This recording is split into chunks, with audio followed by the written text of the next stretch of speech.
you for showing up. So we can start over a meeting if you guys okay? Yeah.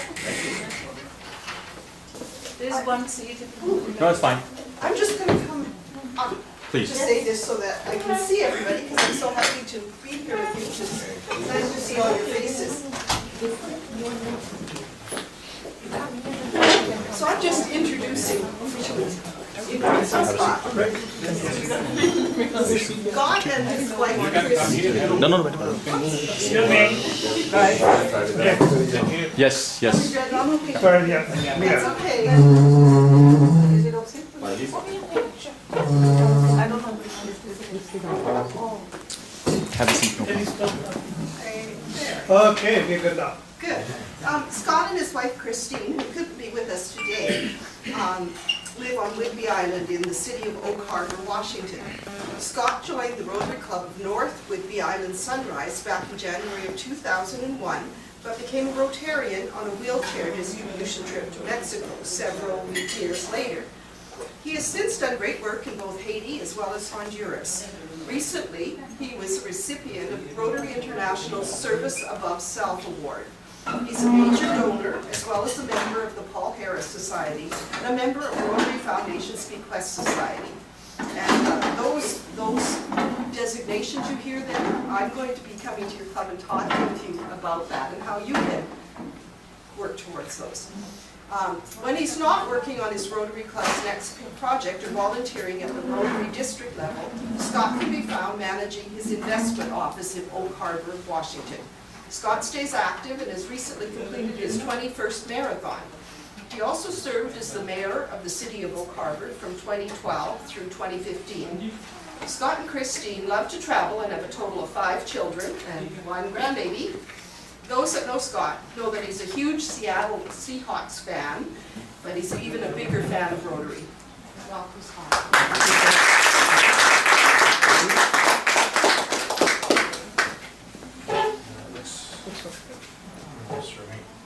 I guess we're just gonna change a little bit. No, we're good. Yeah, that's better. I like it. So now we can make it happen. Not a problem. So, no, it's good to be with you. Thank you, Tom. If you take, one thing from this evening, it's how Rotary's impacted my life.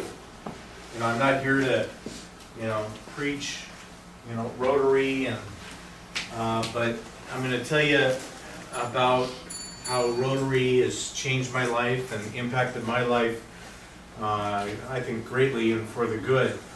But my wife, Christine, she always reminds me that we're brand spanking new grandparents, and yeah, so we're always looking forward to our next visit with our grandbaby, and she's kind of photogenic, so we like to take pictures of her.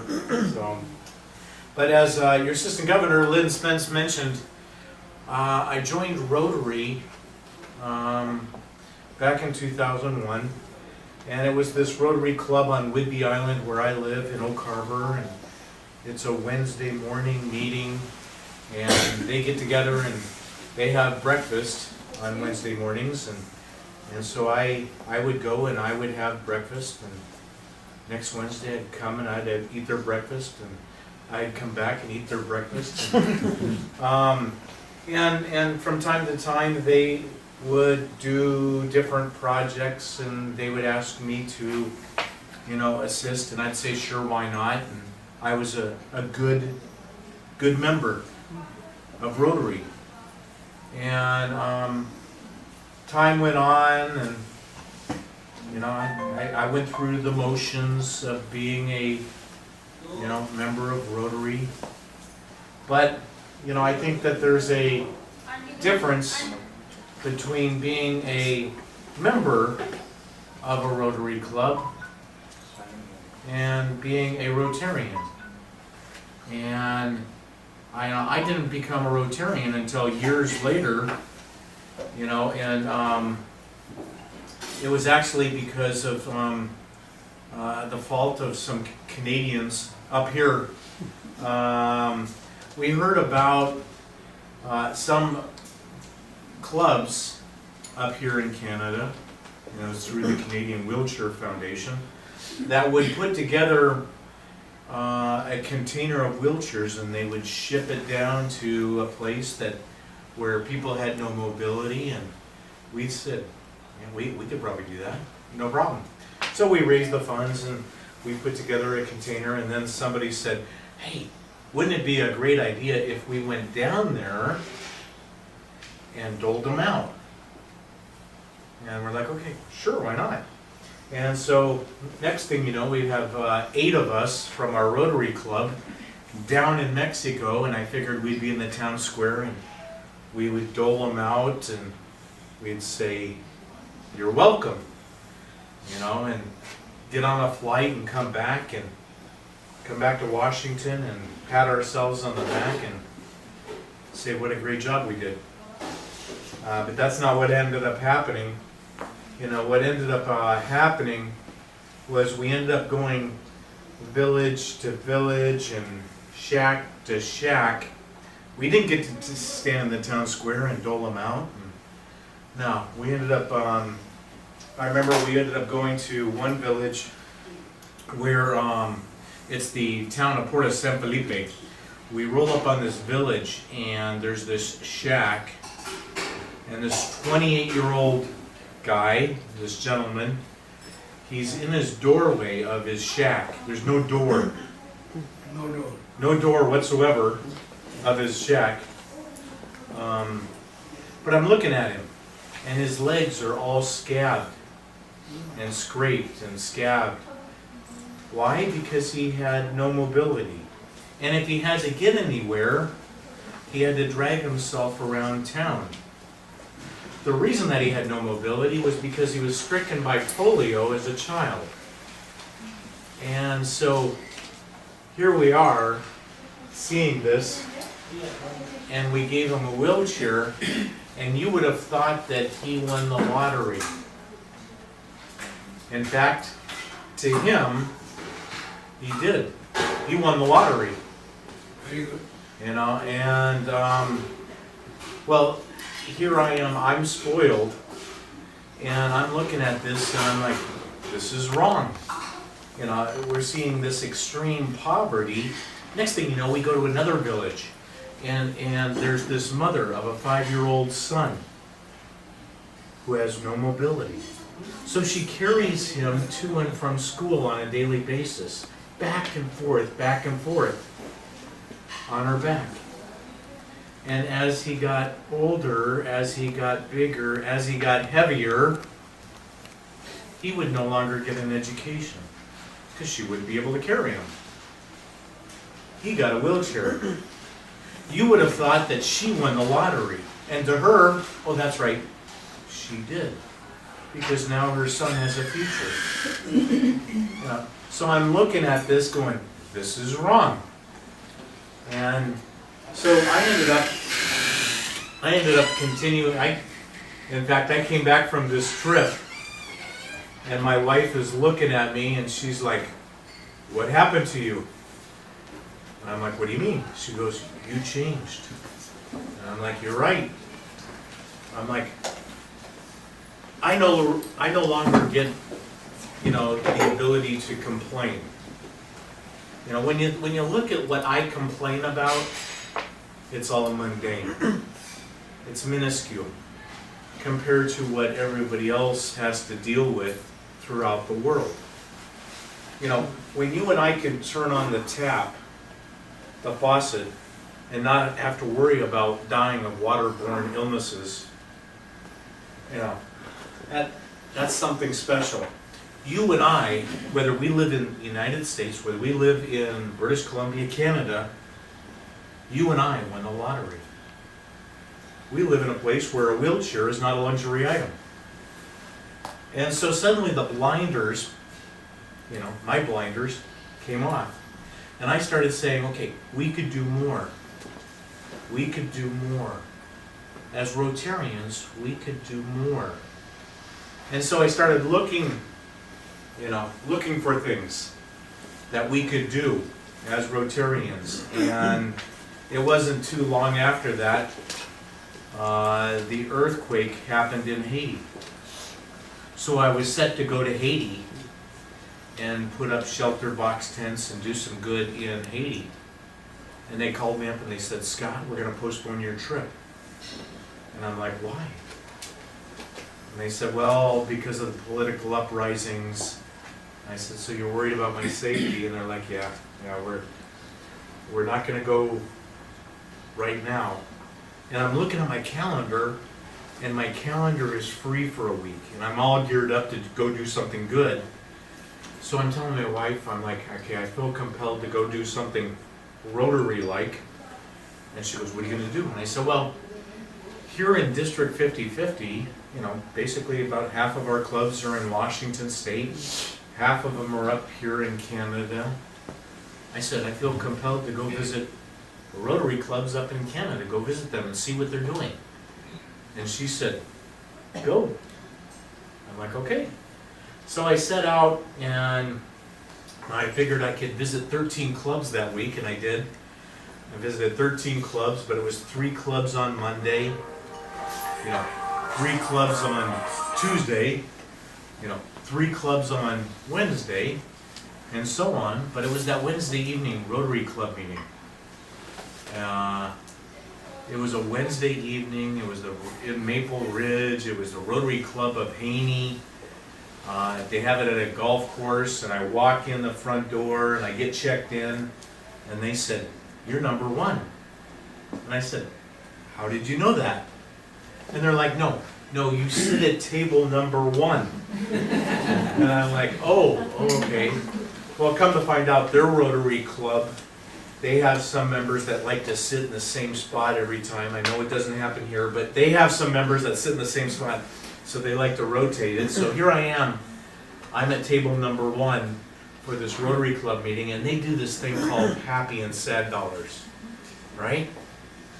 And this gal in the back of the room, she stands up and she proceeds to tell us, she said, yeah, let me tell you about my week. We found out what's wrong with my 37-year-old husband. He's dying of polycystic kidney disease. And he's badly in need of a kidney. In fact, if he doesn't end up getting a kidney, he most likely will end up dying. Needless to say, there wasn't a dry eye in the house. So I ended up going up to her afterwards and I said, I got your kidney. And she's looking at me like, what? I said, who do we contact? I've got your kidney. And she's looking at me like, yeah, have another glass of wine. And I'm like, trust me. And so she ends up giving me a business card of those at Vancouver General Hospital. And I get back to the hotel room and I called up my wife, Christy, and I said, okay, I realize why I have to be here. And she's like, why? I said, well, I'm supposed to donate a kidney. And she's like, oh, okay, all right then. And she's been extremely supportive. But, when I was telling this Rotarian, I said, let me tell you what I know about polycystic kidney disease. I said, let me tell you about my grandmother. My grandmother, who I really never got to know because she died when I was an infant, of polycystic kidney disease. I said, let me tell you about my aunt, Aunt Myrna. She spent quite a bit of time in the hospital. Oh, that's right, because she had polycystic kidney disease. In fact, she was a recipient of a kidney from my other aunt, Aunt Terry. I said, let me tell you about my uncle, Uncle Ken.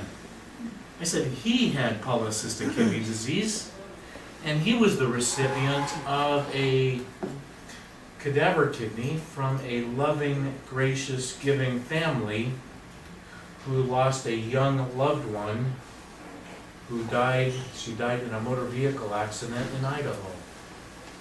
I said, so I know about polycystic kidney disease, and I know that individuals can live just fine on one kidney. In fact, I think that God gave us 2 kidneys for a reason.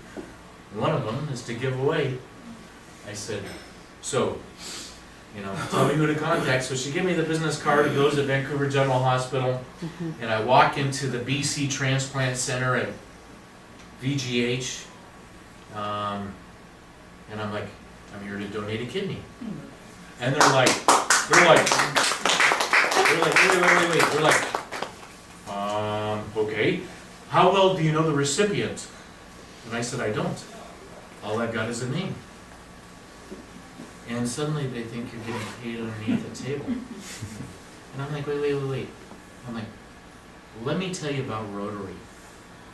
And I had to educate them about, you know, the principles of Rotary and service above self and all this other stuff. And, you know, and then they said, why not donate to your own kind? I said, my own kind. What's my own kind? They said, well, we see that you're an American and the recipient's a Canadian. Why not donate to an American? And I'm like, really? I'm like, let me tell you about Rotary. You know, I had to educate them. I said, you know, when there's needs like this, there's no borders.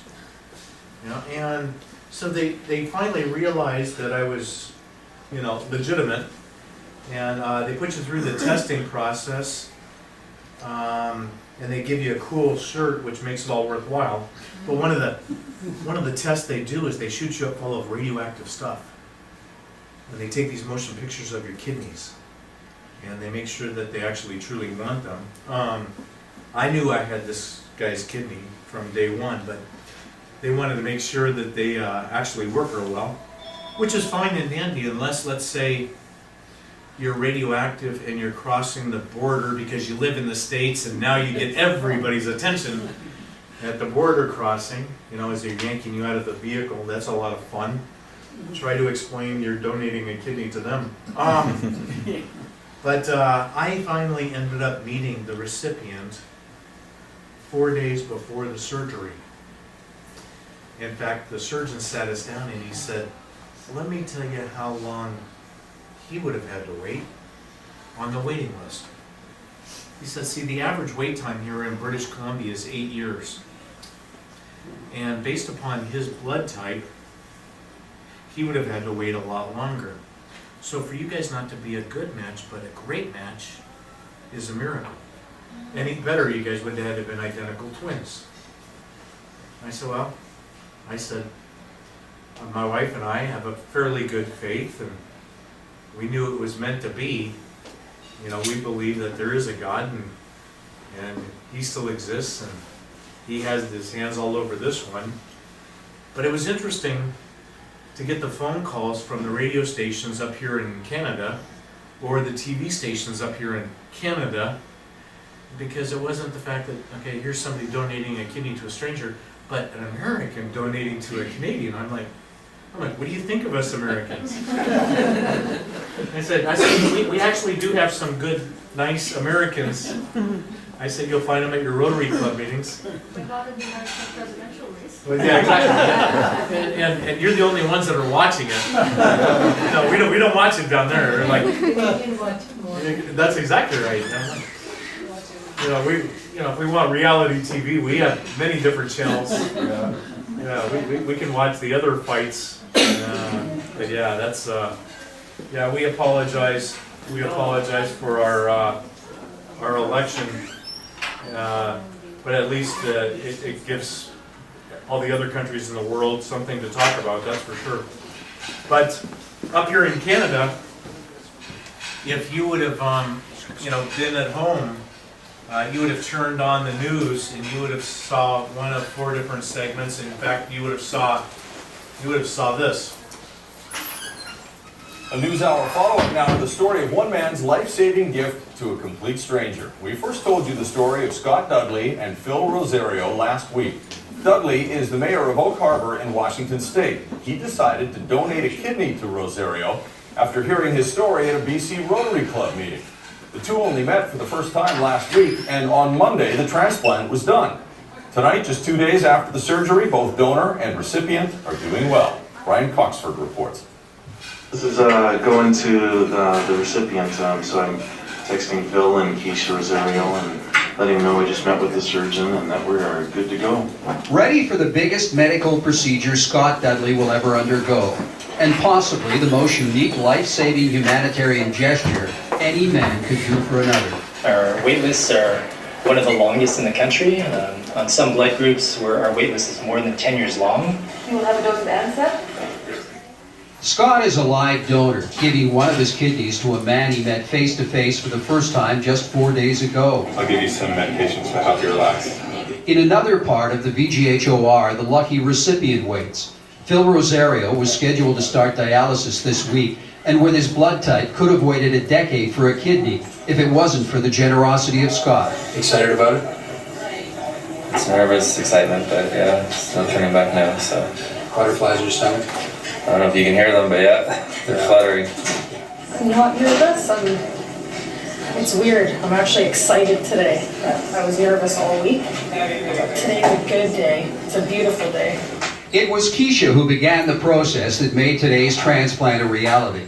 Scott is the mayor of Oak Harbor on Whidbey Island, Washington, and he was a visiting member at a Rotary Club meeting in Pitt Meadows a year ago, where Keisha, also a Rotarian, spoke passionately about her husband's need for a kidney.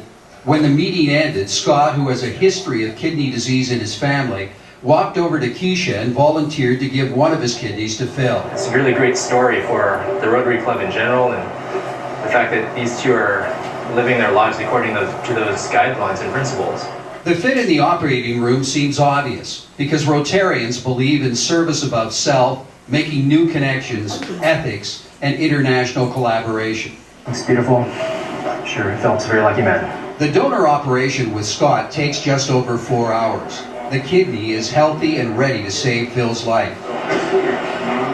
There are 450 people waiting for transplants in BC. Kidneys account for 80% of the waits.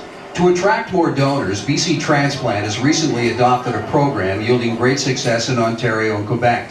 It involves intervention when a patient is near death.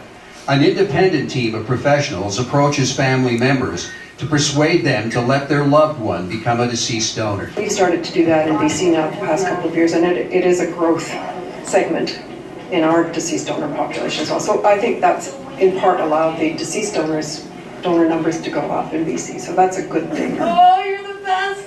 Everyone says you're the best in the country. Phil's operation takes about 2.5 hours, and his new kidney is working great. And what's even better is the friendship that will last forever between the American kidney donor and the grateful Canadian recipient. It's an international story of giving and extending life that is truly unique. Says Scott, thank you for supporting living kidney donation and for your valuable gift! Exclamation point.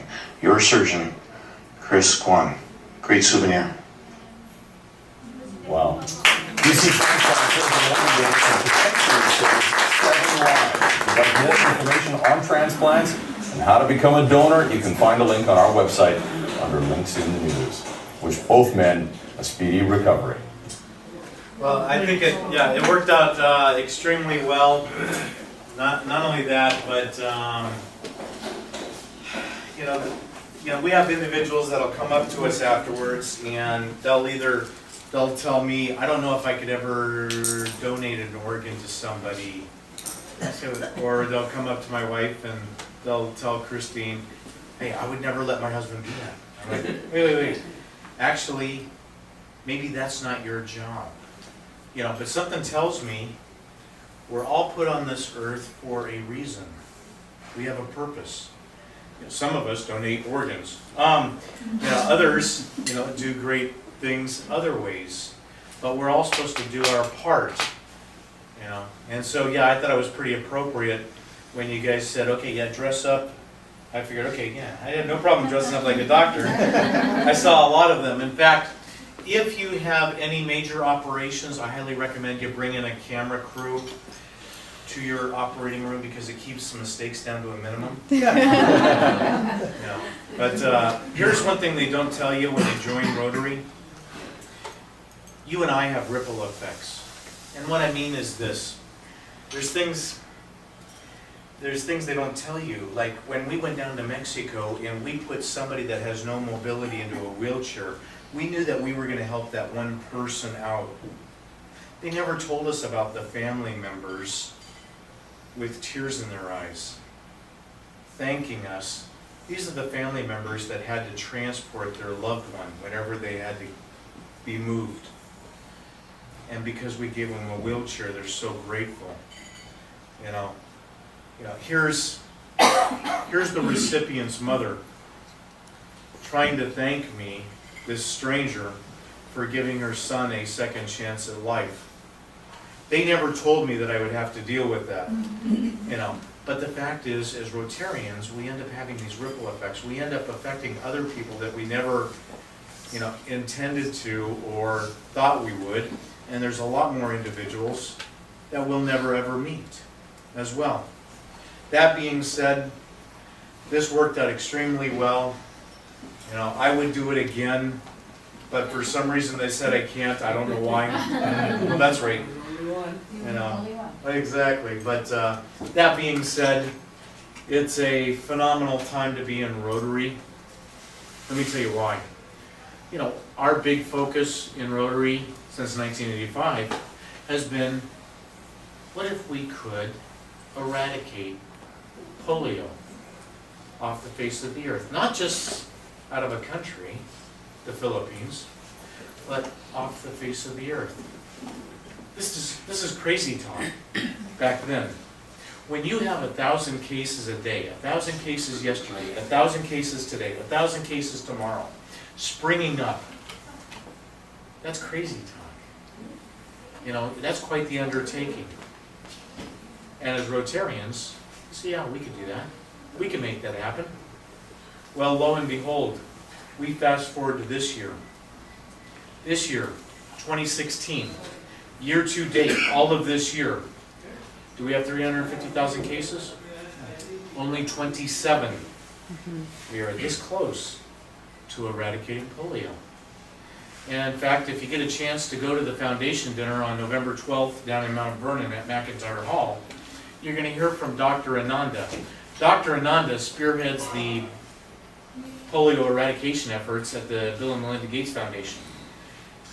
And he says you're going to see the last case of polio on the face of the earth, whether it's the end of this year or the beginning of next year. Period. And he said it's not because of Bill and Melinda Gates Foundation, it's because of Rotarians. Period. That being said, not only do we get to witness the last case of polio on the face of the earth, but we get to celebrate the 100-year centennial, you know, the 100-year anniversary of the Rotary Foundation. And when you take a look at the Rotary Foundation, it's easy to give to a charity, a nonprofit, a foundation, when you understand where the money is going.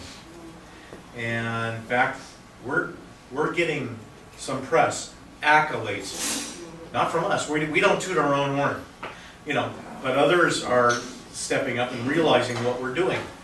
When you sit there and you get the highest rating by Charity Navigator, or you're ranked number 5 on CNBC's top 10 list of charities that are going to change the world, you know, it's pretty easy to give. And so the Rotary Foundation continues to do great work in the world. And that being said, we're going to focus in on what we can do to encourage others to make sure they understand where their money is going and continue to give. Not only that, but continue to encourage you to look at, could we do more as a club? Whether it's locally, whether it's internationally, you know, whether it's, you know, here in Surrey, whether it's, you know, India, you know, continue to look for opportunities, because something tells me we could do more. You know, would that take just adding new members? Well, something tells me that you're going to run into individuals over the next week that would love to roll up their sleeves and work alongside you, only if they knew that you existed. Don't keep it a secret. Tell them what you do, you know, because you have something to be proud of. That being said, Rotary's focuses continue to remain the same. Maternal and child health, basic education and literacy, economic and community development, peace and conflict prevention resolution, disease prevention and treatment, water and sanitation.